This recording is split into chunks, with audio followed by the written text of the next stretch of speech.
মনে কখনোই অহংকার পোষণ করবেন না। যদি মনের মধ্যে কিছু রাখতে চান তাহলে প্রেমের ভাব রাখুন, স্নেহ রাখুন।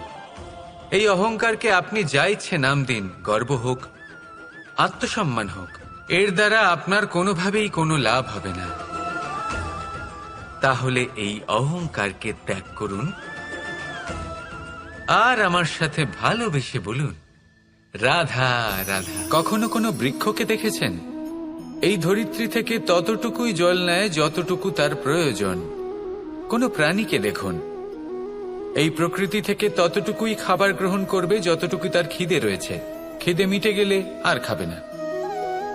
এবার মনুষ্যকে দেখুন, সে নিজের জীবনে যা কিছু পেয়েছে, বস্তু, ধন, খাবার, শক্তি, প্রয়োজনের থেকে অনেক বেশি লাভ করার চেষ্টা করে থাকে।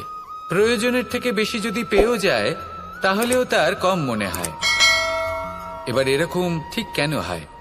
এর পেছনের কারণ কি? কারণ হলো লোভ।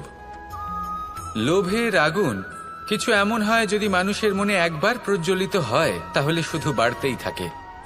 ততক্ষণ বাড়বে যতক্ষণ না আপনি নিজে তাকে বাধা দিচ্ছেন। তবে এই লোভের আগুন নিয়ন্ত্রণ করা সম্ভব। পরিমিতি বোধের চিন্তা।